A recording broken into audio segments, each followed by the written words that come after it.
or don't take it away. Where's Chase? Are you here?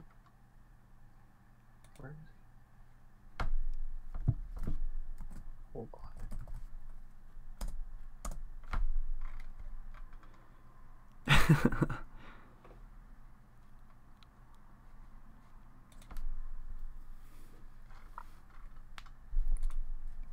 Can you hear me now? Yes. There we go. I was messing with my voice chat thing and it wasn't working. How's it going, guys? Oh, great. All right, perfect. Good deal. And you're not getting any words cut off, so excellent. All right. Neighbor's going to be here in a little bit. He's got some stuff Yeah, going he's on. running a little late. Yeah, he'll be here. Don't worry. We will get our Charles Barkley in not too long. All right. Do you guys want to You want to kick it off? Yeah, should we just go game by game? Sure, yeah. So Sacred Heart and Stony Brook is got to be the first one, just because they finished first. It makes sense. Oh yeah, big game. 42-40 was the final. Sacred Heart clinched a berth in the American East title game already with the win. They now have won 6 in a row. Their utensil drawer is full. Stony Brook's 1 win away from a rematch in the America East. What do we think of this win? Are we impressed with Sacred Heart, or are we more thinking that we're just excited for this rematch?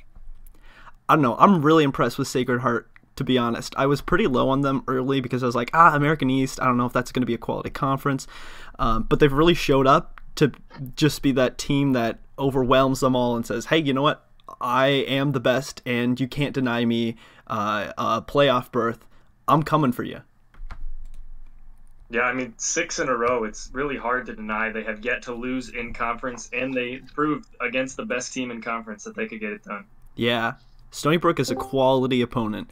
I had a non-conference game week 2, I think, against him, and I just narrowly came out of that with a W. That was an excellent game, and I was really excited. I thought Stony Brook was going to just walk away with the entire conference, but Sacred Heart's really stepped up. Tenny, what do you think? Is Sacred Heart, is it talk, or are you impressed with? I'm definitely impressed with Sacred Heart. They've shown that they've put together a good winning streak, and clinching a spot in the championship game with 2 weeks to go, so is a good sign. I like their chances. Yeah, I mean, Sacred Heart, they're one of 2 teams so far to clinch a bid in their title game. The other one is Incarnate Word out of the Southland Conference. Impressive with 2 weeks to go to clinch it so early. Yeah, especially in a tight conference like the American East has been. It was, going into last week, it was, I think a lot of people had Stony Brook as their favorite, and that would have put Sacred Heart behind, but they came out on top and showed that they're worthy of being in the championship and possibly the playoff. Absolutely. Now, here's something interesting about Sacred Heart. They have 3 losses, all out of conference, as you know. Their 3 losses are Princeton, Savannah State, and Butler. All teams that are, top 50 for sure. So you know that. Oh, I'd put them, top 35 at least. Yeah. Just looking at the compo, Jake, Princeton's 5, Butler's 7, Savannah State is 34. So those are all quality losses, if you want to use that term. And here we got Haver pretty quickly in here. We've barely even started. Hello. Woo! All right. What's going on, man? We are just detailing the first game, Sacred Heart against Stony Brook.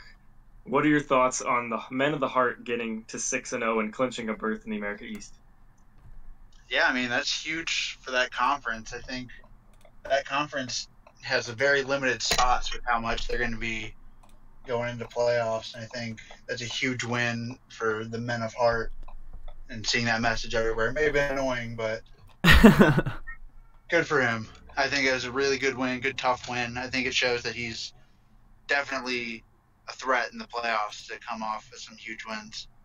Well, one thing I really noticed when I was doing my conference tiebreaker article was that it's a really tiered conference. It's those 2 at the top, and then you've got Maine, Fordham, Central Connecticut. There's one other team that I'm blanking on here.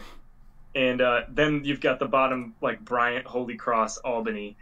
it's really hard to figure out what a schedule really means in the America East because some teams didn't have to play both Stony Brook and Sacred Heart, and while Maine, he had to play both and the top four. So yeah, Maine for really me, got. I think Maine, like, they looked really good right out of the gate, and then they played Campbell, and, like, I guess the wheels came off a little bit. I think kind of like the Montana State debate that we've been having, like, good but not great team in terms of, like, that conference. Rhode Island was the fourth team I was thinking of there. Yes, and I think Maine plays Rhode Island, right? Yep, week 12. That's right. So the clinching scenario, Sacred Heart's already in. Stony Brook just needs one win, or Maine or Fordham to lose. So Stony Brook's got Albany week 11 and Holy Cross week 12. Between those two teams, they've got 3 wins in conference. My bet's going to have to say we're going to get a rematch between the Men of the Heart and Stony Brook in the title game. That would be really exciting. I can't wait. That'll be a good rematch. Absolutely. So before we move on, who are you guys thinking? Sacred Heart or Stony Brook if we get that rematch? You know, I think I don't know. I want to say Stony Brook. It's such a toss-up. It was such a close, good-fought game this week. Yeah. I think Men of Heart pull it out again. I think so too. I don't know. Something about them. I think they have like that knack of like getting better as the game goes on. So for me, just that's a really big quality. If you can start to see the rhythm and all the numbers, I think that's what Naki does really well. I think so. I think so too. Because you look at Sacred Heart, who started 1-3 and just swept so far in the America East.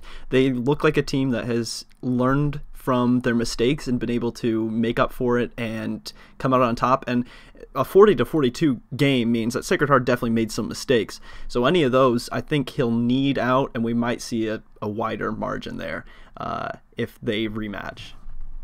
Yeah, I genuinely think I would take Stony Brook in the rematch, not because they have anything over it. It's just I genuinely think it was such a close game, and Sacred Heart came out on the other end.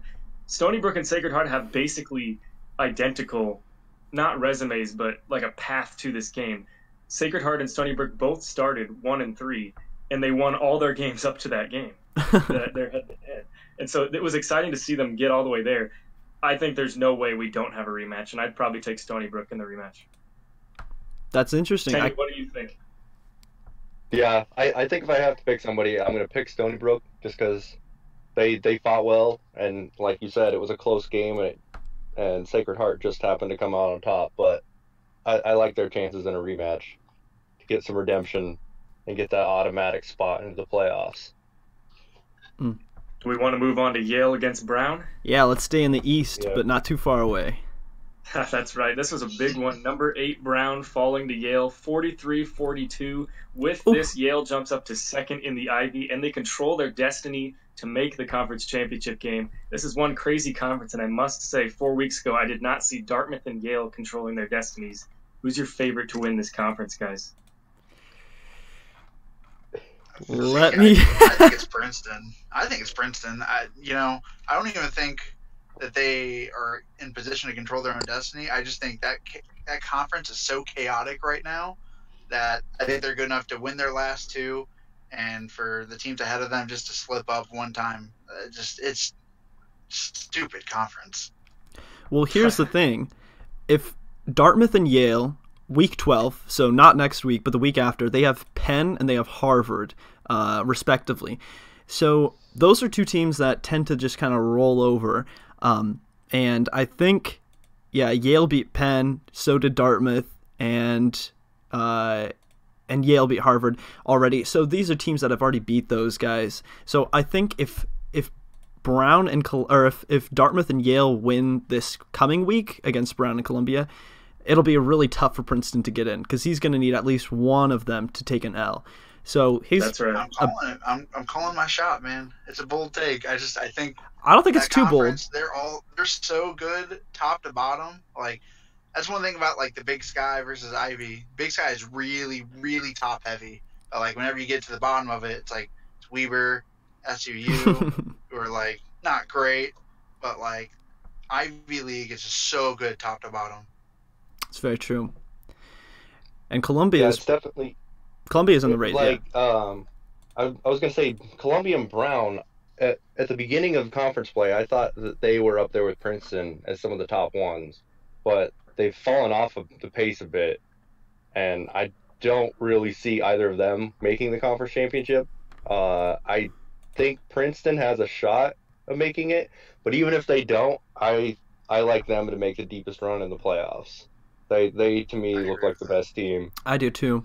They'll probably get. My big I was just My gonna say they'll big get money large. pick, I think I'm going to take Brown to sneak into the title game. Not necessarily win it, but Brown, they face both Dartmouth and Princeton. I don't know if they can win both, but they've got it on the table while the other teams have to rely on some things. Brown just needs Columbia to lose once, and they can get right in and control their own destiny. This is 5 of the 8 teams are alive. This is really exciting stuff. All right. Ivy is just the most fun to keep an eye on, honestly. I'd have to agree. Here's the $1 million question.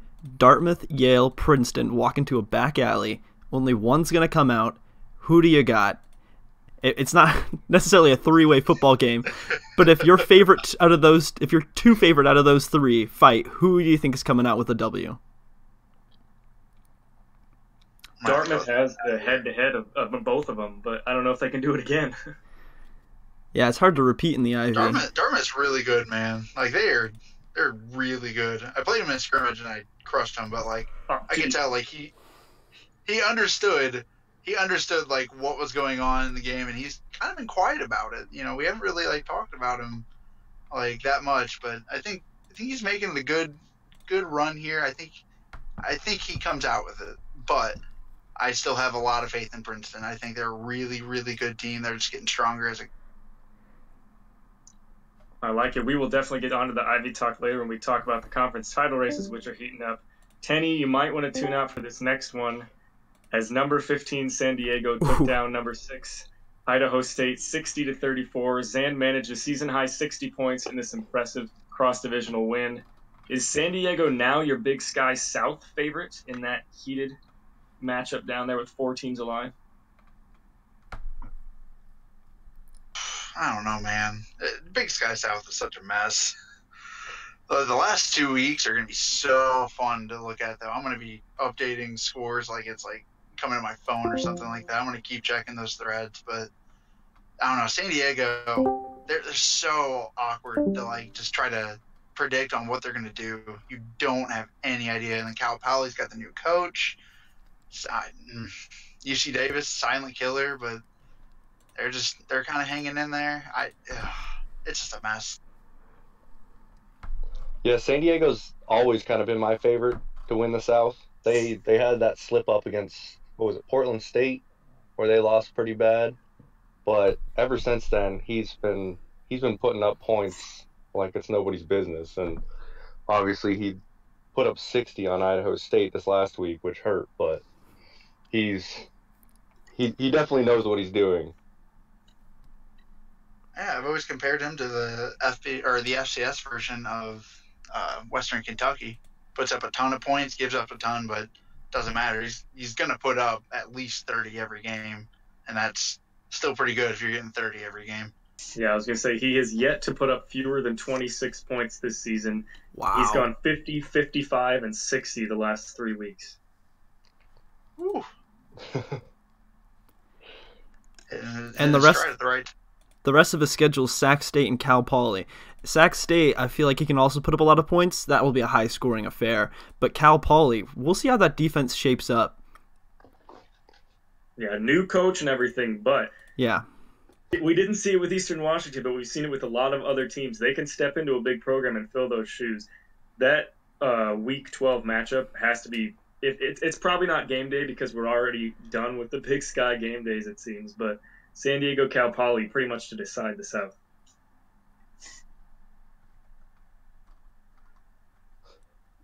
You guys ready to move on to Incarnate Word Lamar? I think so. All right, so the Southland, as I said, it seems to be the conference, McNeese's conference, and yet what we don't realize is that Incarnate Word has actually already clinched the other division and is waiting either Lamar or McNeese. They play each other in Week 12. With Incarnate Word already clinched, who do we think they're going to face? Will McNeese win the rematch, or is Lamar going to get the season sweep and get into the title game? I like McNeese to pull that one out. Lamar in the first matchup, Lamar got off to a big lead, and McNeese almost came back. And they've shown that they're a strong team, and they never quit when they're down in a game. And I think they're the stronger team right now. So I'd pick McNeese to face off with Incarnate Ward, and I'd pick them to win that conference championship too. I think I'm with you. I think McNeese is going to pull it out because Grambling State's technically in it, but he needs a lot of work, and Northwestern State's not going to hold up against McNeese's offense.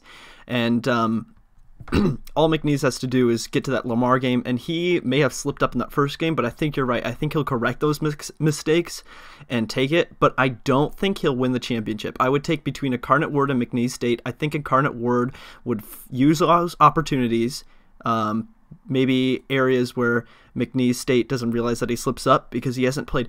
He's played a lot of tough opponents, but that Hampton game kind of did expose some things. I think Incarnate Word might learn from that and be able to also take it, but that's a pretty close game in my mind. Incarnate Word's won 5 in a row now. They've yet to lose in conference. Yeah, I think Incarnate wins the whole thing. A lot of people forget. I think that was UC Davis to start the year, and they started off hot. So this guy knows what he's doing. He's actually going to be a dark horse in the playoffs, I think. Not many people have seen how good Incarnate was doing. I think the committee's kind of been a little slack on them as well. Myself included. But metrics definitely don't like. Doesn't favor. But yes. But well, I think McNeese gets their revenge, though. And then they make it to the championship, but Incarnate wins it all. What do you think, Tenny? Yeah, well, I like McNeese. That's my personal. Oh, gotcha. I remember I went first. Yeah, I forgot. I wasn't paying attention too hard, and I was like, oh, interesting. I guess Haber just switched up his picks, but maybe I'll just focus a bit, like 1% harder here. All right. There were 2 enormous results in the Great Plains Metro Division, which didn't seem like big results at the time, but because of them, we get the biggest Week 11 in conference history, the very young conference's history. Dayton beat Southern Illinois 41-21, and Illinois State beat Valparaiso 48-41, and with that, both teams, who seemed to be in a 2-horse race for this Metro Division, dropped games and opened the door for both Dayton and Butler to step in.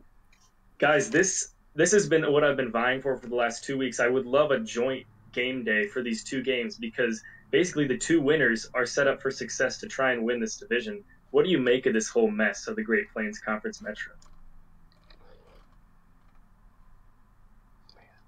Great Plains is just I think it's a whole bunch of teams that are like around the same level or like not far from each other. I think SIU is good, but against top teams they haven't shown it. I don't think they are like a real serious threat. I think they have the record, but they don't go anywhere with it. I think Butler and UNI are the best teams in the conference in general, but I like Butler just to go far. I think they're a really, really good team. They showed it from the get-go whenever they beat Sam Houston State, whenever they were a real team. But yeah, that was Butler's first week. Well, the big thing for me is Butler does not have the head-to-head over Valpo. He needs Valpo to, not sweet. They play Southern Illinois this week. I think Southern Illinois needs these wins more than anyone else. I think Valpo and Butler can lose and not make the title game and still make the playoffs. I think SIU needs this more than any of the other 2 teams. I think I'd have to agree. I think Butler will make it in regardless. I feel like he won't make it to the championship game, but I think he'll go farther than whoever else in the Great Plains. Or I should say, should one of the Great Plains Metro teams also make it, I feel like Butler would go the farthest. Sure. I think certainly SIU and Dayton need it the most. Dayton's definitely on the outside looking in, have yet to be ranked by the committee, but reeling off, I want to say it's four straight wins now, including wins over Indiana State and SIU and UNI, now that I think of it. Tried to erase that from my memory. We've all been Dayton's there. Good, man. Dayton's hot. They're really hot. Like FBS coach filling in right now. Makes sense. Yeah, they've definitely gotten hot at the right time. It might be too much ground to make up this late in the season to make the conference championship, but if they could win out, I like their chances to at least make the playoffs. I think this is a conference that really causes some trouble in the playoffs, like the at-large teams. Well, this Great Plains, you've got to think that they've got 2 or 3 bids in them. I think so. Almost more. I mean, depending on how the last 2 weeks finish. Yeah. Yeah, I think they have 3 for sure and a chance at 4, but it would be tough because they have a couple games, those teams that are vying for those spots have a couple games against each other coming up, and they might knock each other out. And I will say, yeah, go ahead. Who do you think? Yeah, who do you guys think get in? Oh, who's from that conference? No, just to get into the playoffs from that conference. Who do you think gets in? I think UNI's not a lock, but they're a solid team. They shouldn't have any trouble making it. Like we said, Southern Illinois, in my opinion, they need to win out, and they could make the conference championship and possibly lose and still make it. I like Butler, and I like Butler as well. I don't know. I think Valparaiso loses to Dayton this week, and that will knock them down. And I don't know that they make it. That segues into my worry about Valpo. They really didn't have an out of conference. They joined kind of late, and so with that, they don't have anything to lean on. I don't think they can afford another regular season loss. They could probably lose in the title game and make it, but losing to Dayton or North Dakota State, those are 2 tough finishing games. It's going to be tough to sneak in. I think so too. Now, I know we've had this theme going to championship games, assuming Northern Iowa is in it, just based off the ease. Magic number's 1, yes. So don't jinx me yet. So in some future time where perhaps Northern Iowa and let's go Southern Illinois are in the championship game, who are you taking? Personally, I guess I'll have to take Northern Iowa. I think just out of the entire conference, Northern Iowa is the best team, has the best resume, only 1 loss so far in conference, and it's just going to be a rough and tumble match between whoever they find in the championship game, and I think that nobody really has what it takes to overcome whatever Northern Iowa is going to put down, I'll let Tenny and Drew take this because I'm going to recuse myself. I can say from experience playing against UNI is a pain in the ass.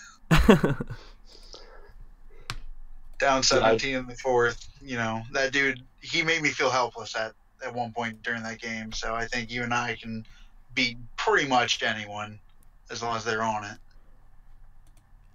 So then would you say that Butler, out of all the 4 teams that are remaining in the Metro Division, Butler has the best chance of topping Northern Iowa? Yeah, I think Butler and UNI are, in my opinion, the 2 best in the conference. I think those 2, if they were to ever play or if they have played, I can't think about the top of my head, but I think they're the 2 best teams in that conference, and Butler. Yeah. Butler's really good. I'm really high on them. I know some people aren't as high, but I think that team's going to go deep in the playoffs. For me, it's I lucked out as UNI because of those top 4 teams, I only played Dayton and I lost. I didn't have to play Butler, didn't have to play Valpo or SIU, so it'll be fresh. Like I won't know what's coming at me in the title game, assuming that I win one of my last 2. That's a really good point. Do we want to talk about the biggest game of this past week before we move on to the title races? Gee, what was that? Yeah, we could touch on it. In the wise words of Kanye East, numbers are hard. Montana 63, Eastern Washington 13. Dear God, does this lock Montana into a round 1 bye, even if he loses out? That's my bold take. What do you think?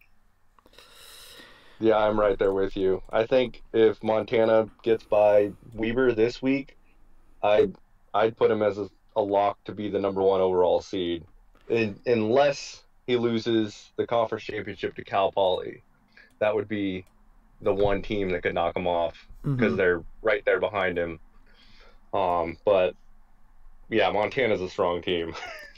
Well, if we want to look at the last week's committee 2 through 8, if there's any team in here that could, or if all of these teams, Eastern Washington, Cal Poly, Mississippi Valley State, Chattanooga, Idaho State, Princeton, Brown, and of course some of them won't be in there. We'll see. You'll all see. If I don't think that all of them, should Montana lose both of his last games, I don't think all of them could top his resume, because you still got to consider 10 wins. At that point, 10-3, and some of the best wins in all of fake college football history, just creates one of the best resumes that we may see in FCS all time. Well, there are 3 teams in FCS right now with 8+ wins. Montana has 10, and 3 of them are 1v2 matchups. It's just hard to even fathom at this point. I don't want to kind of get into our own little echo chamber, but what can you even say at this point? How can you justify dropping them below 1? Yeah, there really isn't much. There's a lot of talk. The week that Montana lost, and everyone wanted Eastern Washington. What was it, Eastern Washington at that time, to jump them, but they still stayed number 1 in the coaches poll. McNeese State was right. McNeese, that's right. Yeah, that's right. But that just shows you how strong of a resume Montana has, that even when they lost, they still stayed number 1. Yeah. Should we move along? Yeah, Oh. That's right, yeah. You can unrecuse yourself. hey, thanks.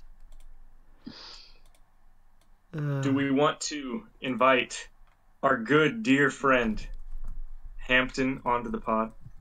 God, can we please? I think we should. All right, I've been waiting for this for so long. Okay, I gotta update permissions and stuff. Okay. This could get really spicy with 3 Big Sky teams in here. I'll be a nice little mediator from the Great Plains.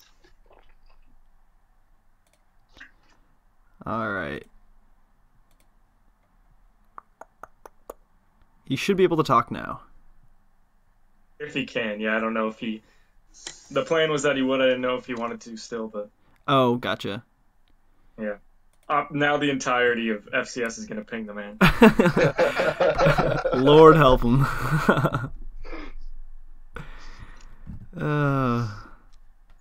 Well, let's see here. Let's give him a couple minutes. We could figure it out. I'm going to give one shout out to the chat. Ekstrom, it's UNI, not NIU. I know where you live. He made sure of that. Well, it seemed like he was typing, and then he stopped, so I'm going to double check these perms. He's typing. Yeah, should be. That's right. Southern Illinois over Northern Illinois. Wait, that doesn't make geographical sense.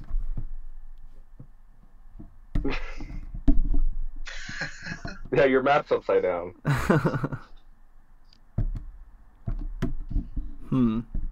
Well, say if it won't work, we can just move on, but...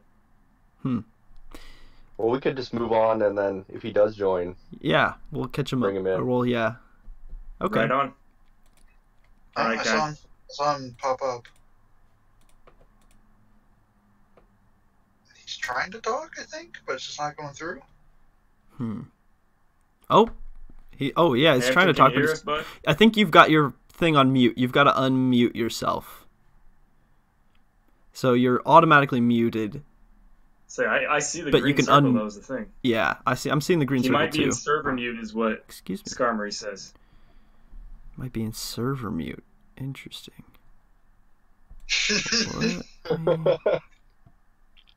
So, Tenny and you and I, who do you guys think could potentially be a really big dark horse in the playoffs? I think Penn. Oh, fuck off. That's a In dark case you horse. guys don't know, that's a callback to like week 4 when Montana posted his Reddit thing, and he said Penn was his dark horse. Hey, man. At the time, it looked solid. Well, that horse is pitch black. But Yeah, you never know. I think that horse is dead. That horse is dead. That horse has That horse been is eliminated dead. from playoff contention. That horse has been replaced by Murray State on Princeton's schedule. But no, my dark horse of a team that's been down the rankings for a while would be Central Arkansas. They You took it out of my mouth. That's perfect. they are a great team. He's had a couple of losses that have dropped him down the rankings, but I've watched him play some games, and he's a solid coach, and I could see him sneaking into the playoffs and making some noise.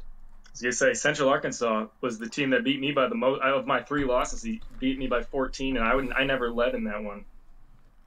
28 to And he's 14. a Wow. March Madness legend too, right, Tana? Beat the crap out of me in that. I think you went up by 20 and never looked back.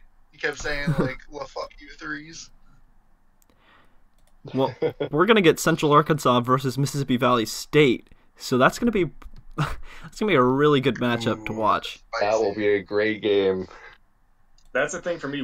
We can shift here to some of these conference title races. That's actually a pretty good shift if we want to just talk about the Delta Intercollegiate, also known as the Big Dick. Dick.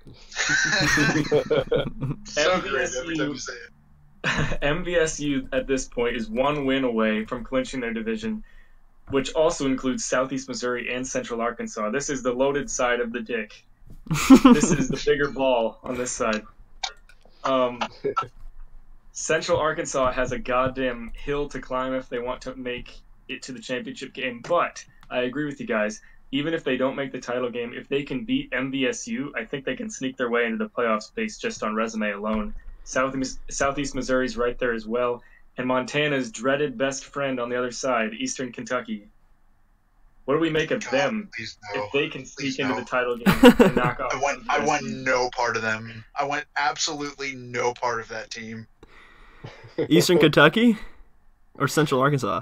No, Either of them. Yeah, Especially but either, Kentucky. honestly. Listen, the Big Dick is definitely scary. That's just a scary ass conference with scary teams. They're all spooky. I think that's pretty correct. As far as the ratio between talent and under the radarness, the DIC's got to be one of the top. There's a reason I ranked them so highly in my article. I was just talking about exciting finishes. MVSU might clinch, but they could easily send 2 or 3 teams to the playoffs from a conference that really no one talks about because they just think of MVSU and no one else. Mm-hmm. The Tennessee Nope. Twins on the Those other side teams, too. I think they're top heavy. Like the teams that are up there that are absolutely. good are really good, and then the other teams are like really bad. Yeah, you've got MVSU, Southeast Missouri, Central Arkansas, Eastern Kentucky, Tennessee Tech, and kind of Tennessee State. They're 4-2, and they've got the tiebreaker over EKU. Tennessee Tech dogged last week, which is really unfortunate because they were ranked and kind of had some momentum. But after they lost to MVSU, they really hadn't shown up. Don't know what's going on there, but they're probably going to fall out of the rankings without a play. How many teams do you think get out of this conference? That's a tough one. I think this is another 3-bid conference. Possibly Steal 4. one from Big Sky. It'll be tough to get 4. Central Arkansas wasn't ranked last week. and they're Central gonna have Arkansas to was at probably win it. Yeah, he was at 28, but then he did win. He had a win against That's right, Missouri he beat State. Missouri State. Badly. I want to say 36-2. You got it. He was the only scorer on the other side. Whew. Yeah, I can see him ranked a little bit higher this week. Yeah. Tennessee Tech, shall though. see. Oof. I think they send 3. Me too. I don't know Yeah, about 3 anything more than that. This 3 spot's seems like the fair number. What I think the way that they get 4 in is Central Arkansas wins out, so they can get in. Southeast Missouri would also win out and just stay right above that red line, MVSU can pretty much stick around and still get in. And then I think Eastern Kentucky would have to win the conference title game in order to send 4. I think 3 is the magic number, though. That's a really good assessment. Yeah, that's definitely probably the most likely scenario to get 4. It's not completely unlikely, but I definitely think 3 is probably a safe bet. Yeah, I mean, Mississippi Valley State just cemented the division. Essentially, they still need to win one more, but they just beat Southeast Missouri, who was their only real contest in the division. So I think it was 28-24 was the final.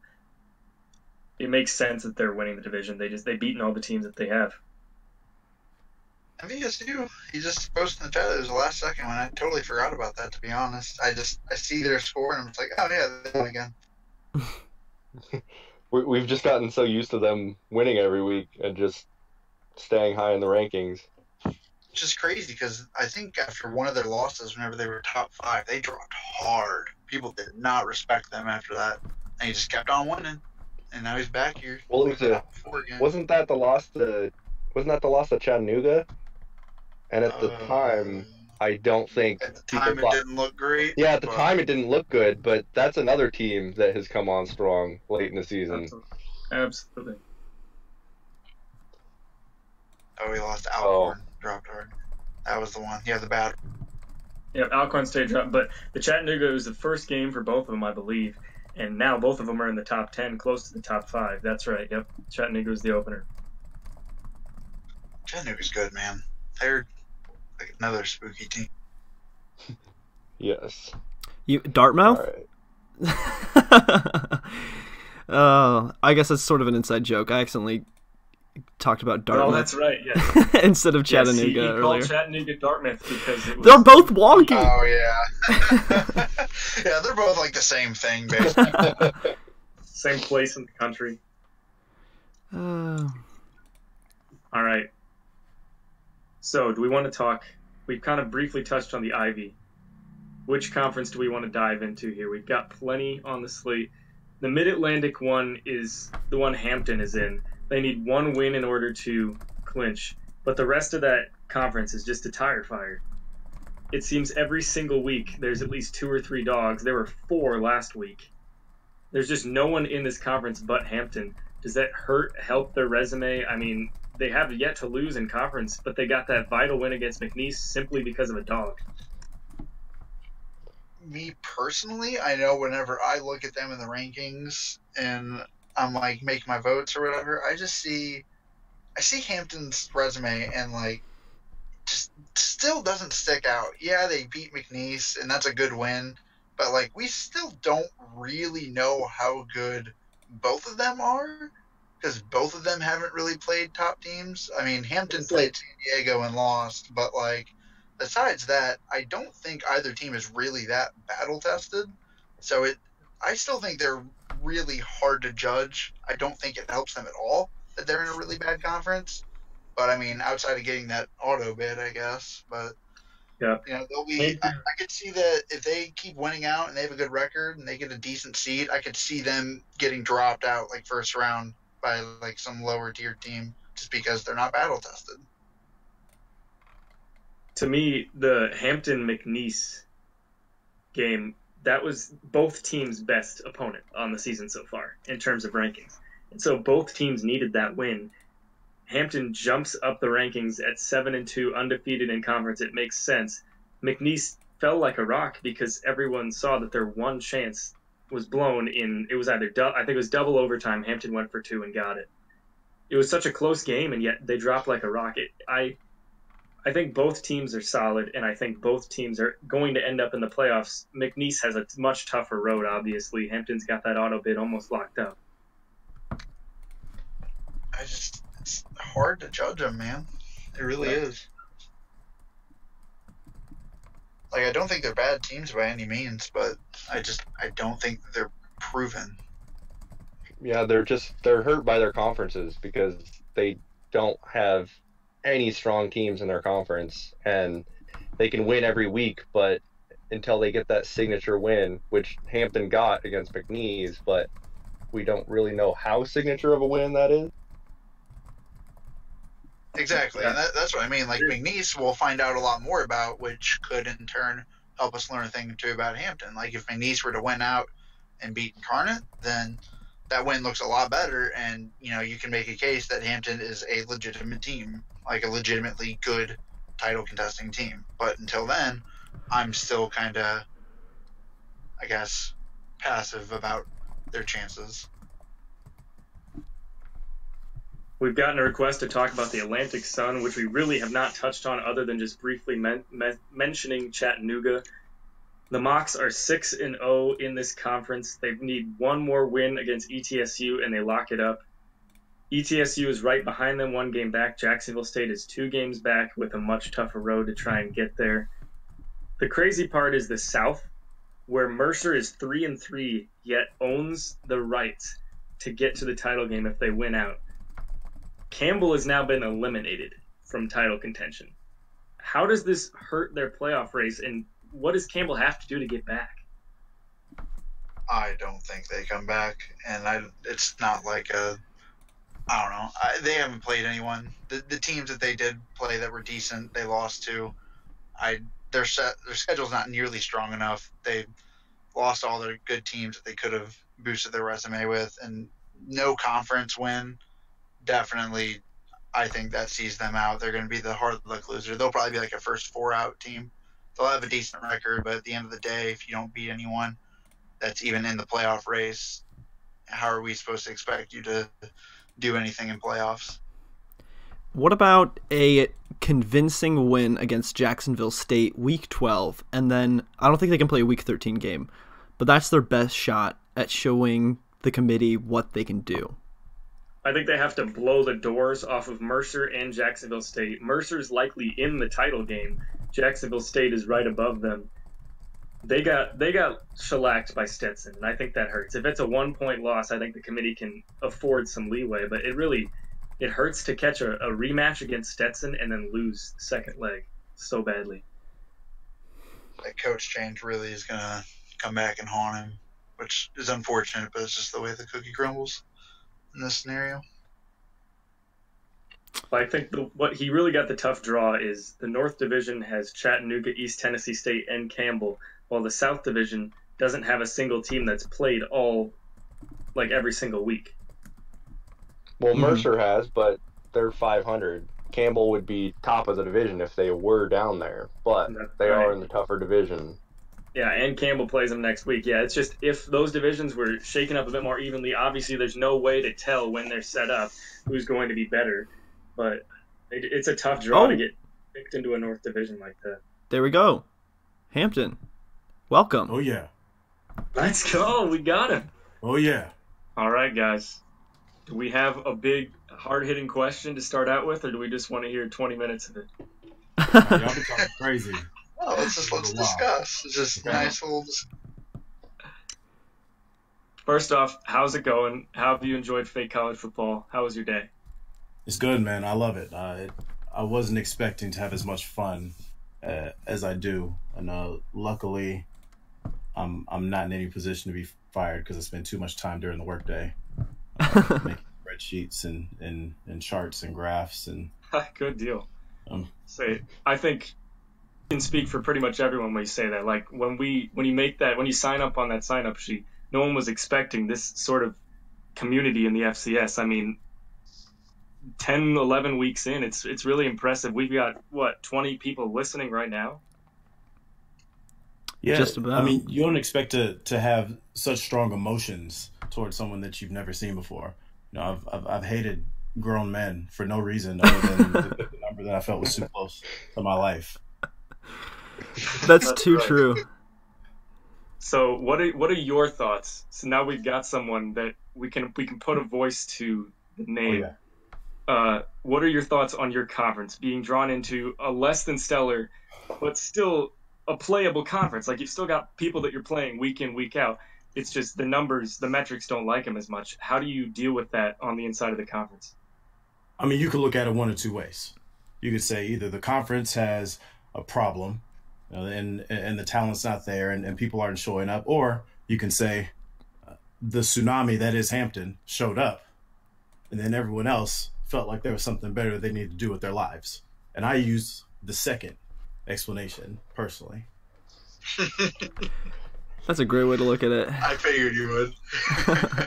I mean, Norfolk State is 4-0, and they disappeared, right? Come Hampton week.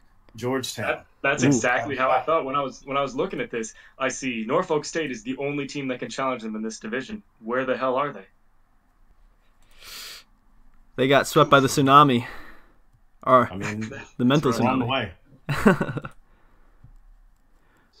I mean, the good thing is, too, you're taking care of the teams that you should be taking care of, which is, like, a big thing, especially, like, when you're looking, like, late committee rankings and, you know, you're talking about seeds later on in the playoffs when the season ends.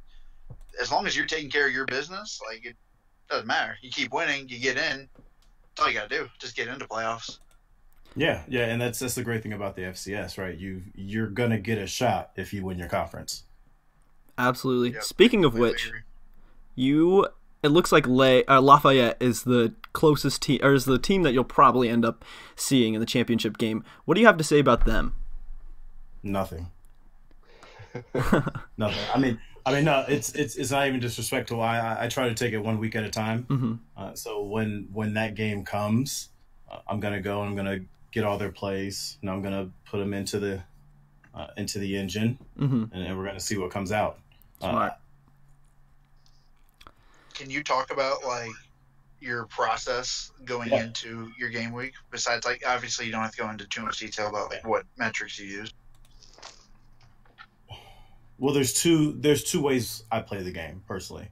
There's the analytics, which is a good base, but if you look at the game last week, they can bite you. You know, opening kickoff fumbled for a turnover against Wagner. And that was all analytics, right? Analytics said, here's the number to go to. They countered. It was a great move. So then you have to go kind of off the grid and really use a feel. People may not agree with this, but I think everyone has their inherent kind of patterns and traits that you can't outrun. You know, you're going to fall into your patterns when you get confused and you don't know what to do. And a lot of times I tend to go off analytics to get a better feel for that pattern. And that's when games start to turn. Yep. I know I play a lot differently than everyone else. So I'm all about just kind of seeing what my person's doing right in front of me. I don't do any analytics. And then Danny and Tenny, I know they are the chart gurus. They crunch every freaking number known to man. So it's like, it's interesting to see how, like, all these coaches' styles are. I always love asking that question because it's just, you get a different answer from every single person. Some people do, like, one chart and they kind of stick with it, or they're like me and they just say, fuck it, throw caution to the wind. And then you have Danny who, like, calculates every single number. I'm sure he has, like, 4 different calculators for every single play. Got to get them TIs out, boys. That's how you get the W's. Exactly. Well, I mean, relatively. Cal Poly and Iwu and all those people can say differently about me. But either way, we should maybe move on a little bit. Well, I would love to keep listening and hearing what your takes are, Hampton. I got one last question for him, if you don't mind. Excellent. Yeah, absolutely. So, Hampton, the metrics finally love you at this resume position after this McNeese State win. What did that mean? But, like, what were you thinking as soon as you saw you were rescheduled against McNeese State? I was pissed, to be honest. Sometimes you just want to take a week off, because if you play a team that plays fast, then you know you're done and you're lonely and bored for the rest of the week. But if you play slow, it could be a significant portion of the day, just kind of thinking about it and getting ready for the game. But then when I saw they were number 4, I figured we really had a shot. And like I said, that 2-point conversion was everything. I said sometimes I want a week off. Okay, I'm old. I'm not young like you guys. I need breaks. All right. Plenty of people question that decision. It paid off for sure. I mean, I there's no respect that call. yeah, there's no reason to do it other than you got a feel for it. You could trust the analytics. Was it more analytics or was it more feeling at that point? No, that was the easiest decision of the season. No, McNeese, I love him. Think he's a fantastic player, but the last 10 PATs were either 677 or 750. With a 300-point spread, either way for a 2-point conversion, it was a no-brainer. I love the decision. That actually reminds me of a question that I've been meaning to ask. The top 8 teams will get buys. This is for all of you. Do you think that missing a week will have a adverse effect or good or benefit teams? Because obviously you can play scrimmages, but there's no questioning that those aren't the same things as actual factual games that count.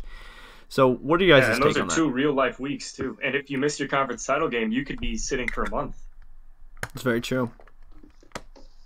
I don't know. I think it's a benefit in a way. I mean, you get to kind of look at what opponent that you're going to be playing. You get to see like what they do. You can pick up on some tendencies or whatever. I think having that week off will be way more of a benefit. Because like I said, you can still scrimmage. So it's not like you just don't have to sit there and not play. Because you can just go find someone. Or you can find one of the other top 8 teams, scrimmage in. That way you can get some intensity going and kind of figure out like what you're doing wrong. Use that as like a scout week. Yeah, I don't think you should put any more numbers out there than you need to. That's a good point. I feel like eventually that's gonna even if you're just memeing numbers during your scrimmage, eventually you're gonna fall into those patterns, and there's gonna be a nugget somebody can find. I'm not a big fan of scrimmages. Yeah, coming from a guy who's never played one, I agree with you.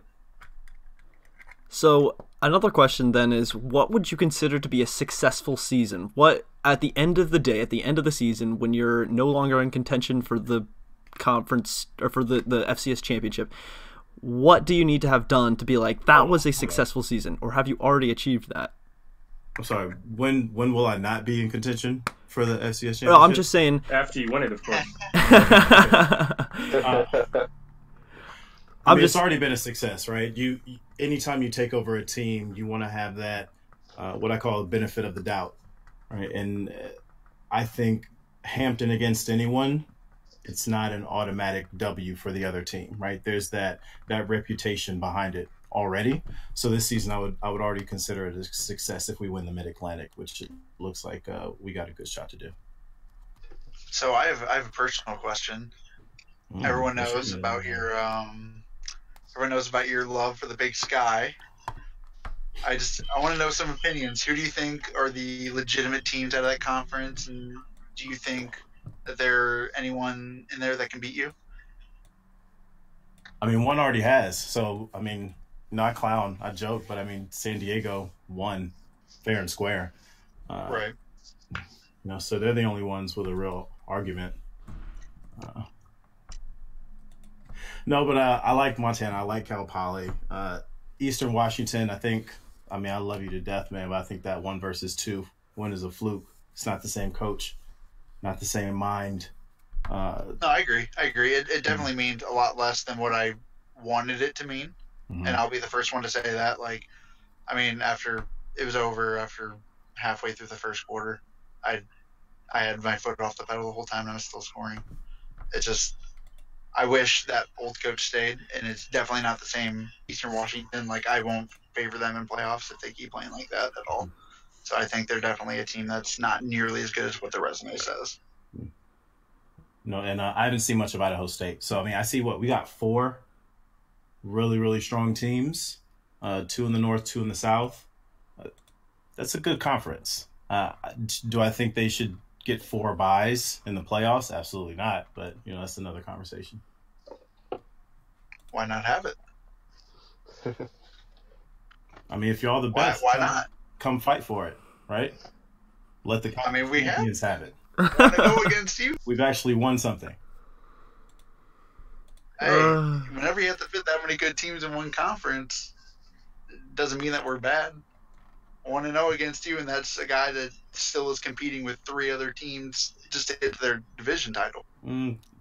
in the most technical of senses, yes, you're right. Maybe we should just take Southern Utah and Weber State and just launch them into America East, Atlantic Sun. Move them up to the FBS. I think they would kill it. UConn, right?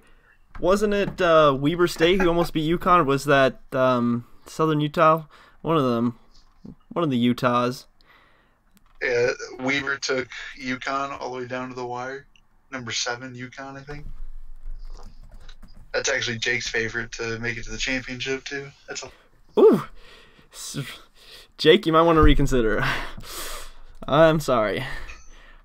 Actually, maybe not. I think, well, we have Mega Bracket coming up, so, you know what, if they can figure it out, then maybe they can take it all the way. I'm hopeful. This is going to be a good matchup. They get to play each other week 12. So. Well, guys, do we want to hit these conference title races and then call it a night? Let's do it. Sounds good. Hampton, very glad you got to join us. It's a very nice segment. I hope everybody else enjoyed it. As we move on. You guys take care. Have a good night. You too. Go on. You too, buddy. Thanks, man. Mm-hmm. All right, so we talked about the Ivy. We've talked a little bit about the Big Sky. What ones do we want to touch on before we call it an evening, guys? The America East. Did we talk about the Big Dick? We did. Were you not here? Oh, man. Who did you miss? It's such a great conference. Just to say. Say what you will. Like, whatever you want to say. Because I'd love to hear what you have to say about the big old dick. They're loaded, man. They're definitely. What do we think if you guys want to take a quick scroll? It might be a bit of a cluster. Check out Carolina Football Conference. Whew. This conference has 12 teams in it, 2 divisions of 6. 9 of those 12 are alive for title berths. Oh, this man. Is the most insane conference, I believe. Presbyterian and North Carolina A&T easily have the best route, but Pres just lost to Elon, or however you say that. I believe it's Elon. I think so. It's an interesting conference. Every team needs 2 wins to win it. You can't see there's no way around it. Western Carolina just dogged, so they're basically out of it. Do we know really anything about any of these teams? I don't know anything. I know Ash likes Elon. Davidson's got a up new until good this coach. last week, Presbyterian was looking good, and they looked like to be the strong contender in the conference. But then they slipped up. I still like them. They're probably the best team in the conference, but they haven't looked great in doing so.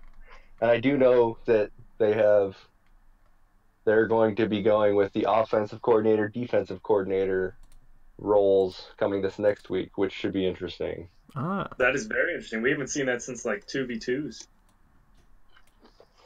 I wonder how it'll go, because it is interesting to think about it all the time. Sometimes I'll be killing it on defense and just my offense cannot do anything, even though at the heart it's still the same thing. I'm still trying to guess what my opponent's number is, but for some reason you just can't get something going, or you just keep on giving big yards. So it could be really beneficial if they can get into their grooves and understand what their how to stop or how to start offenses. We might see something crazy. They might just take it all. This conference is just a mess. I'm looking at it right now. Oh my goodness. There's really no team that stand Is it out. really a favorite? I guess. That's the great thing, I think. I don't think so. And none of them were ranked, so I don't think anyone's gonna. It's definitely not gonna be a 2-bid conference like the. I'll drop this. The conference servers, the Carolina Football Conference server is just for the past 5 messages. It's just Rice and Billy saying 2-bid league, 2-bid league. I don't see it. Yeah, that's a stretch. Be pretty tough considering none of them have ever seen a ranking since the Citadel dropped off by getting 12-12 to death. And that Between was oh, a while ago. It was like week 4 or week 3. Dude was number 7 and then retired. See it. What? So guys, My bad. Oh, do we have anything before we sign off, or do we want to end on what everybody really wants, the Big Sky South? I don't have anything. We can do that. All right, so the I would North. say Q&A maybe too. Oh yeah, maybe. Maybe do Q&A if people have questions. Yeah, I mean, if we can certainly open it up. All I've got, so the North is tied up at is basically done at the Big Sky, as Montana just beat Eastern Washington. Montana needs 1 win and 1 Eastern Washington loss, or 2 wins, and they lock it up. The South, though, Cal Poly at 5-1, San Diego, Sacramento State, and UC Davis are all 4-2, and the best part, they all play each other in the last 2 weeks. Cal Poly with the easiest route, they just need a win against San Diego to clinch it. San Diego needs 2 wins, including the Cal Poly win, to clinch it. Sac State and UC Davis need some help, though. We already talked about it, how we kind of think San Diego's better, considering Cal Poly's coach is different. Who do we think is going to face Montana in this title game, though? Hey, there's still no guarantee I'd still make it. But I think San Diego. That offense is unreal. I don't see how he doesn't get out of this. I think that win over Idaho State, Tenny, is huge for him. I think he finally got like a signature win under his belt and can finally maybe push in to beat all the other good teams. I mean, it seems like he almost plays to his opponent's level and then some. Like he was playing down to NAU and Portland State, then goes against a good Hampton team, wins. Goes against a good Idaho State team, wins. I don't know. I feel like he's a good, clutch, big time player. I think he'll end up getting there. I think you guys are sleeping on my guy, UC Davis. He needs to beat Cal Poly and to beat Sac State, and he needs San Diego to lose against Sac State or against Cal Poly.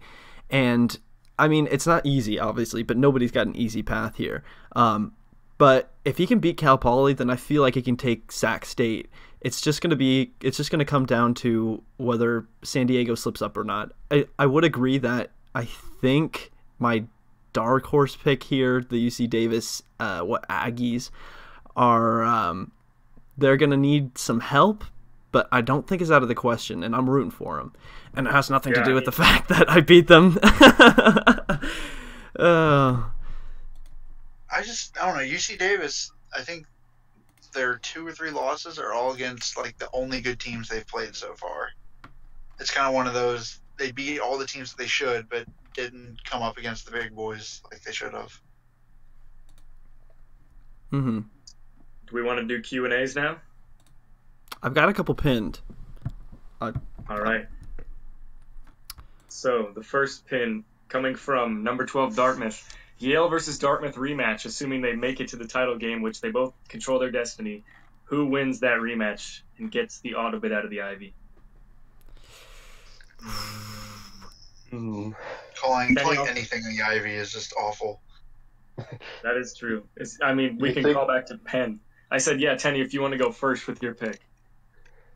Yeah, like what Drew said, that it's hard to predict the Ivy. It's like whoever you think is going to be the best team, then the next week they're not, and they've just been a hard conference to pick. But I died on that Brown Hill.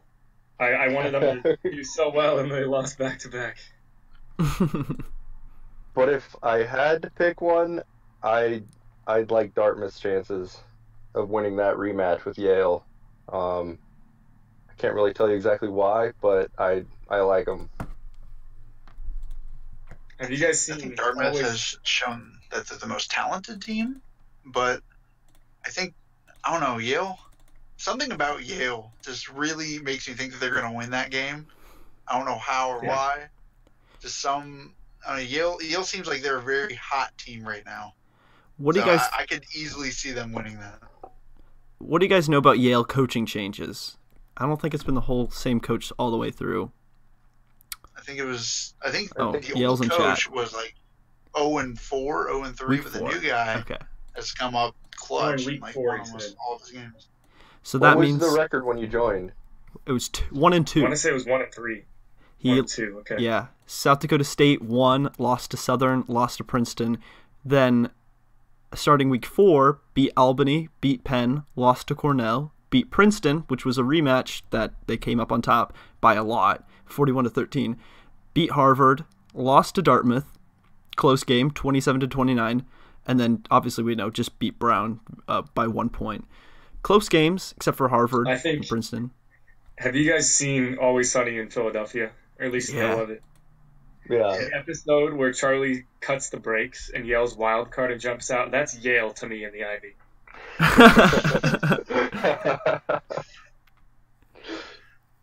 Exactly. Wild card bitches. Like Yale to me is, he knows a lot about bird law. Mm-hmm.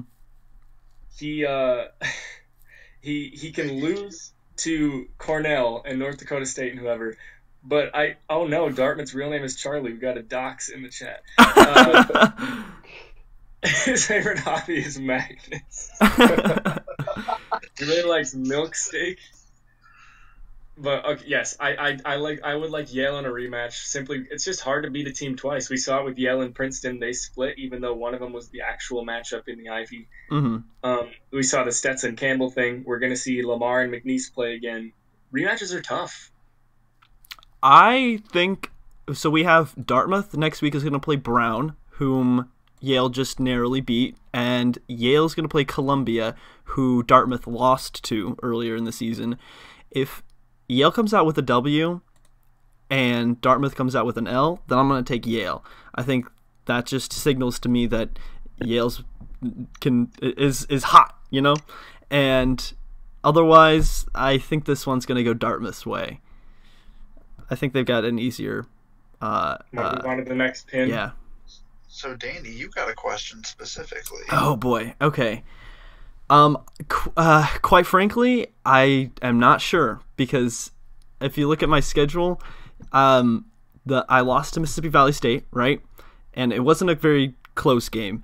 And from that was my first step into statistics. I was like, okay, I need to get spreadsheets. I need to get all these numbers down because I'm just throwing stuff out and I don't even know if this is going to be good. But if I put down numbers, then I know I at least tried my hardest.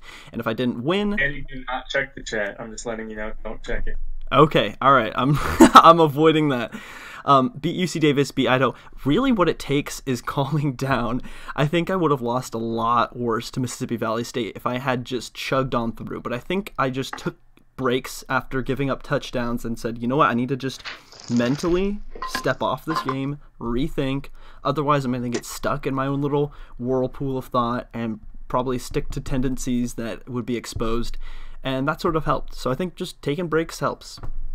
Cal Poly, I didn't do that, and he roasted total me. Opposite. I turn on the engines and I was like, all right, let's just keep going. I'm going to break out of this eventually. You're total opposite. That's whenever I'm submitting my number before you know, like, you get that confirmation message. I guess. Well, I know that you hate taking breaks. When I'm going through a tough stretch in a game, I just have to take a break and take my mind off of it and try and refocus, because I get into a rut and I just know that I'm not going to play well and I'm just going to keep making mistakes. I was up 7-0 on Western Illinois in the first quarter. Like, this is probably 4 or 5 game weeks ago. And within 2 minutes, he was up 22-7, and I just set my phone down, and I'm like, I can't do this anymore for the day. Like, it's just, yes, I want to play because I look forward to it all week. I'm excited for this kickoff. I've, run all the things through my head, what this game means for the season. And then you just get into that zone, and it can be detrimental. So, yes, I agree. There is an analytics side, but exactly what Hampton said. There's the other side of it too, which is almost, or in some cases, more important. Yeah, it's really hard too, because you just kind of got to sit there and simmer with the fact that somebody's in your head and they've been exposing you, and it's really tough to just well in that. Now imagine that kid is named Duke in here. He's 13 years old. And you're just sitting there really regretting why you even played this game. That was me. Oh. Yikes. No, I'm total opposite of you guys though, honestly, on that topic. I just keep playing. I know I'm gonna eventually turn it around, and like I almost like talk myself into it. I get why you take a break. I don't. I just keep going. I power through it. Well, there's a reason why you're number one. Yeah, whatever you're doing has been working. All right, let's move on to the next question. I really like this next one from Ekstrom. Would an RNG make a conference championship game? Depends on the conference. Probably. I think 100% it makes the championship game. I don't know. Well, it depends because offense, like on defense, sure, but on offense, you still got to call like a run or a pass, and those have different chances and stuff. So, I think you would lose more than you would win if you're just RNGing like what play calls to do. But if it were, couldn't you hypothetically on defense just call the same number every time, and you know it's not going to be that, or at least like close enough to where 3 downs. Well, if you called the same number on defense and you were going against an RNG, I think like that's a 50-50 chance, and I think the numbers favor the offense there. Like they'd still get at least 3 or 4 yards every play. Even then, though, I mean, you gotta think eventually gets you a turnover. We should just do a sanctioned RNG. Well, I guess you could just simulate it yourself at that point, but that would be an interesting thing. It'd be interesting. Huh. I mean, okay, ideas. Like, I know for me, like I'll end up going back to old numbers that they've used, so like that plays into my game plan. Versus like an RNG, I would have no idea because likelihood that they play the same number at a random situation, I don't know. Like Baba said in here, I think the defense would be insane. It'd be really hard to figure that out. Yeah. What about Butler's question here? Picks for possible early exits in the playoffs. Ooh. It would make sense to be picking teams that either have that first round bye that had to wait a little bit, or teams that maybe are a little overhyped by the committee. A team that got an auto bid that went 5-5 probably wouldn't qualify here. All season I was saying Campbell is like the perfect person for that question, but they're gone. I don't think they're getting in. Yeah, it's gonna be tough. I think it's gonna be a team that cheesed a really good record from a really bad conference, or it's gonna be like someone who has been very streaky. So someone that's like maybe won like 5 or 6 in a row, but then like had like 2 really bad losses. That to me signifies like a team that doesn't have that kind of consistency, or they have those games where they just melt down. I think that is the perfect recipe for someone who's going to get upset. So like maybe a San Diego, or I feel personally attacked. As a 3 in a row. No, I'm not. You lost to really good teams. I mean, like you lost 4 to the top 5. Can't blame you for that. No, I was just teasing. But I think you're right. Like Brown's got a really good resume, but they have this loss-win pattern for the past 6 weeks or so, and you need to be able to consistently churn out W's in the playoffs, obviously. So maybe them. So guys, Stony Brook just asked us to go through each conference quickly and just give our auto bids. You guys want to do that? Sure. Let's do it. Like who's our favorite to win each conference and get that out of it. Make the title game, but win the conference. Mm-hmm. So we just go alphabetical. America East is going to be Sacred Heart versus most likely Stony Brook. Maine, Rhode Island, and New Hampshire are all still alive. They need a lot of help. Men of Heart. We talked about teams winning against the same team twice. It's tough. I like Stony Brook if they make that championship to come back and get that auto bid. I think I'll still take Sacred Heart on this one. I'll make it 2-2 and go Stony Brook because I agree with Tenny. It's hard to beat a team twice. And damn, was that first one close and exciting. Oh, yeah. All right, Atlantic Sun. Atlantic Sun. Oh, go for it. Atlantic Sun, it's more than likely Chattanooga unless Eastern Tennessee State upsets Chattanooga, and Chattanooga would have to lose to Jacksonville. It'll be tough. But East Tennessee State's also one of those teams that's won against teams that are all like 2 wins or below. Yeah. Or they don't even show up, yeah. Record. I think that's Chattanooga all day. Yeah, I like Chattanooga in that one as well. They've just proven that they're the best team in that conference, and there hasn't been much competition. Yeah, I'd take Chattanooga over anyone in the South. I think Mercer could be interesting if they get there, but I'd still say Chattanooga by a couple possessions. Mm-hmm. All right. It's Chattanooga. The big kahuna, the big sky. I'll take Montana State. Versus who the hell knows? Oh, What? boy. I think mean, all three of I'm you. not going to make a guess. I mean, I think San Diego could give him a big run for his money. But if anyone else from the South makes it, I like Montana to win that game easily. I think I'm going to take Montana too, but I don't think it's going to be. I think it's going to be closer than people will think. No matter who comes out of the South, Montana will take it, but it'll be a high-scoring affair. Just in high-scoring affairs, I always see Montana coming out on top. So Tana, It's weird. I love you, everyone buddy. everyone thinks I I'm blow going everyone out San when I Diego. don't. That's fair. San Diego's a good team, man. I think they're awesome. I know you're I'm scared. truly terrified of them, to be honest. yeah, No, like I really don't have that many blowouts. I just end up putting them away like late.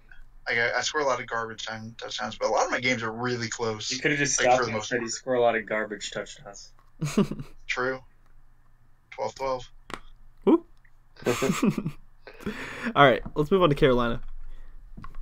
Tenny, did you give your pick? Yeah, well, I'll say San Diego. I'll pick a team. I'm going to say San Diego's going to win that. I I like hate it. all of you. He's got first-hand experience. Trying to fire you up. The one that we really don't know anything about, the Carolina Football Conference. NC A&T and Presbyterian are most likely going to face off against each other. I mean, we don't know much about these teams. This is surefire and auto bid, most likely a 20 to 24 ranked team. I'll Who do take we Charleston think will- Southern. I have just a feeling that, I mean, they had to play NC Central, who is a bottom dweller, and they had to play Davidson, which will be a tough match because Davidson's very, very smart. But they only need, They need 2 wins and a Presbyterian loss, which could definitely happen. I mean, Gardner-Webb and NC Central is who Presbyterian has to play, and those are not great teams, but, anything can happen. Those are also the same teams that Presbyterian plays. So, Yeah. and Charleston Southern has one less game in conference, which could end up being the downfall for them. Mm-hmm. Charleston Southern rolled Eastern Tennessee State 38-17. That's where I hang my hat on that one. Yeah, and they beat Charleston Prez. Southern looks okay, man. They look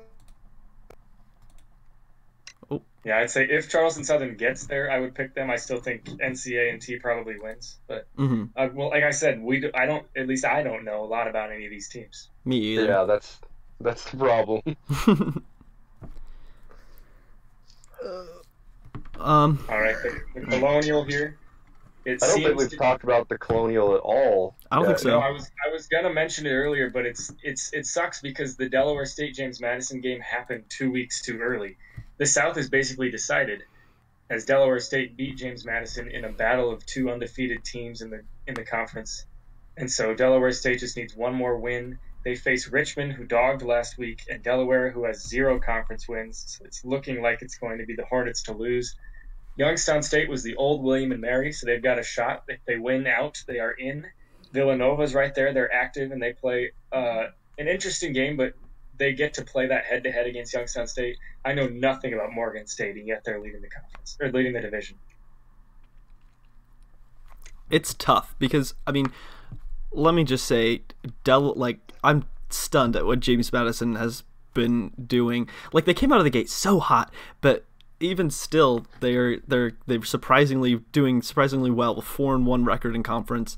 That Delaware State game this week being their one loss. I don't know. I'll let you guys deliberate on the champion before I make a pick, but it's an interesting conference. Isn't this the conference that like every single team has had at least 2 coaches or something like that? It's crazy. I would guess that that's true because Youngstown State definitely has, Nova definitely has, and I would say almost over half of the South has. I'm pretty sure like 90% of the conference has had at least 2 coaches. So it's really hard to rate the teams. My pick to win this conference would be the winner of Villanova or Youngstown State. I think I'd pick Youngstown State in that one just because I know the coach a lot better, but I don't think Morgan State lasts at the top there. I'm gonna go Villanova here. I don't know. They've been showing out pretty well. I think they're really active in the Discord too. And I've always said being active in the Discord makes you a better player. But didn't he like stomp his opponent last week?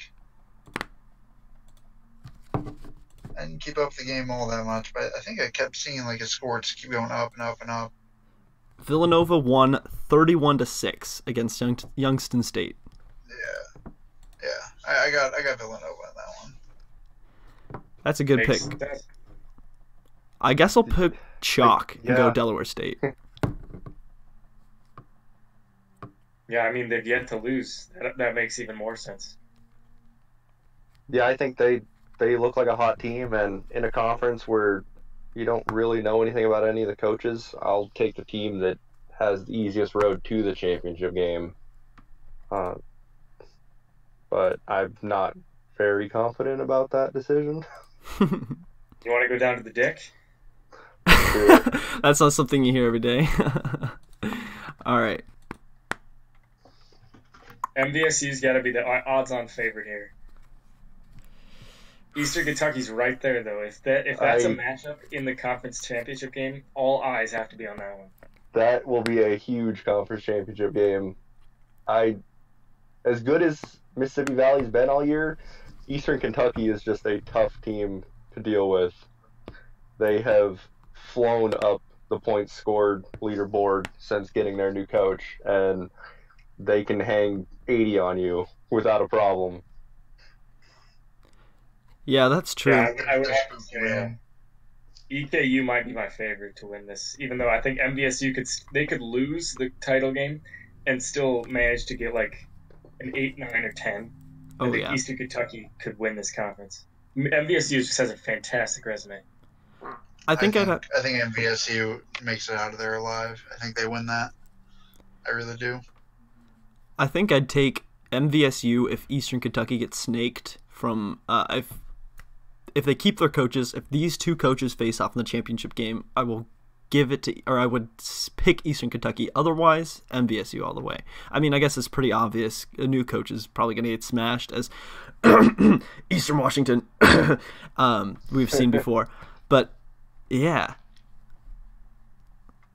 I think MVSU wins no matter what, and it's weird because like if they were to play EKU, they would be like a top 3 team at that point and probably be the underdog, which is kind of wild. But I still think they come out no matter who they play.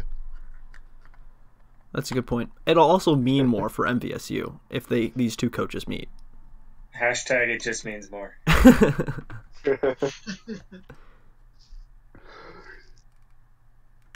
We think move on to the Great Plains here? Should I recuse myself?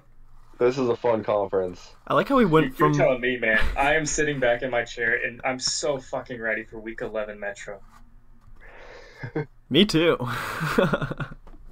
Butler's coming out of that. Calling it right now. Butler's coming out of that, and they're going to be a fucking force in the playoffs. I mean, any of these teams, Dayton has definitely the toughest path, but any of those top 3 teams can make the playoffs or make the conference title game. And the scary thing is, for me, on the other side of it, the 3 teams that have the best chance are the 3 teams I have yet to play. Yeah, but the 3 teams that haven't played you yet, so Yeah. yeah. Who do you guys think? Who's your favorite? I know you said Butler's your favorite to win the Metro. Butler's, I think Butler's winning all of it. Honestly, I think he's winning that whole conference. It's gonna be close, but I think he sneaks out the wins he needs to. I'm still sticking with Northern Iowa. I think they, which sounds weird to say they when I'm speaking to the coach right here, but I think they'll take it, convincingly. I'm not too worried, which seems strange for such a strong division or such a strong conference, but I'm confident. Honestly, I'm just so excited for any of those 4 teams to come out because it'll be my best. Like, if I get the win, it'll be my best win resume-wise.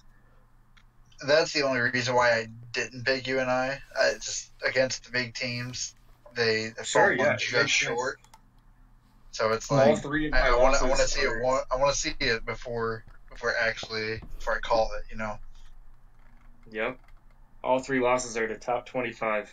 So I feel that. It's tough, but gotta get one. Mm-hmm. All right, Mid-Atlantic. I think we briefly brushed up. This is Hampton's conference. Yeah.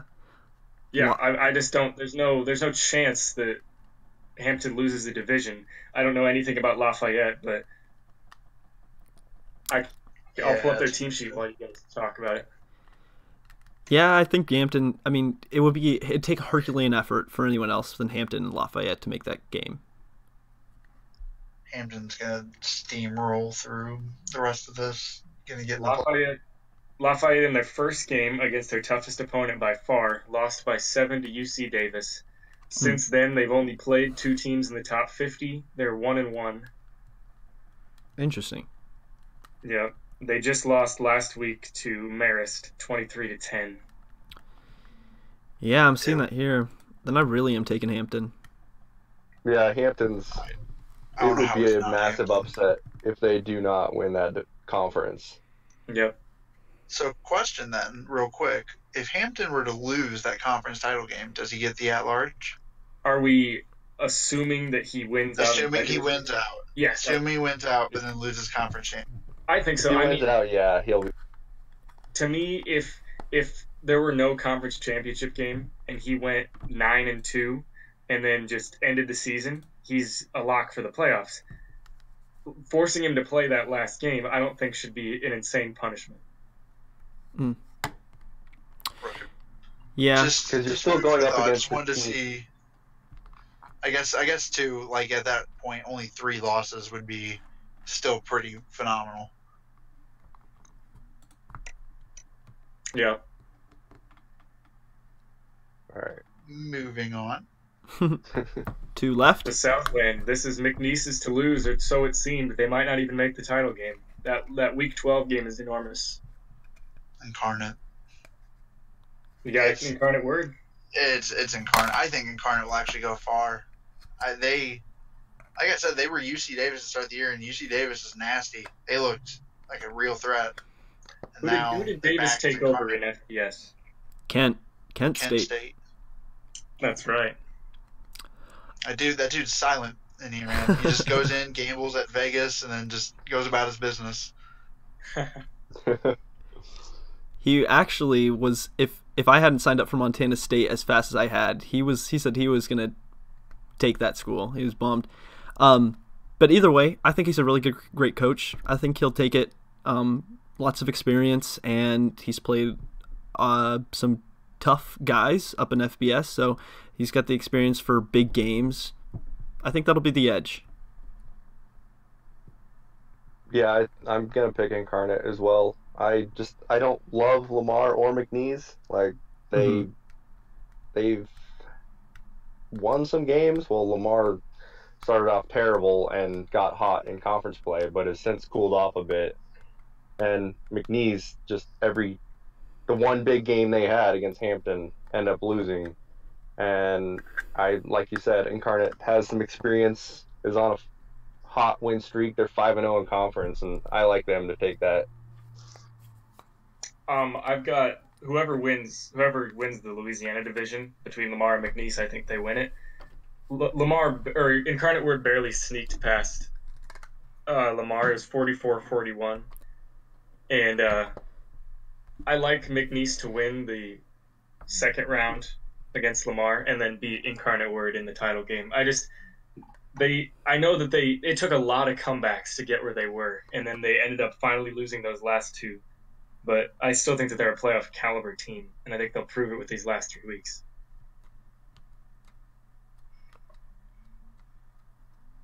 All right, let's move on to the next one. Finishing up with the Maybe Ivy. a couple left. Or just one left. Ivy's last one. Yep. I think we kind of already touched on it. Dartmouth. It's a big one. I feel like every time we bring it up, I change my mind. Honestly, I think this is the conference where none of us will be right. Like, it's going to be like Columbia's going to win it, the team nobody's been talking about. Or something weird like that. Now. Ghost of Andy Bernard.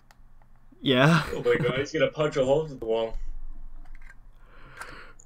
I think it's weird because I don't think Princeton's gonna have a tough road to get in there, but I still think he's the best team in the conference. But he won't win the conference championship if he doesn't get in. It's gonna be crazy to me. The funny thing I think Dartmouth ends up coming out.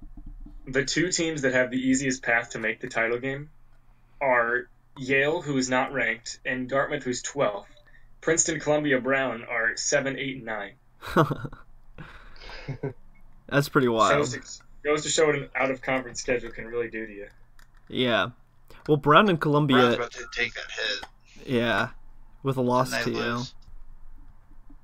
Yep. Well, Brown lost to Yale.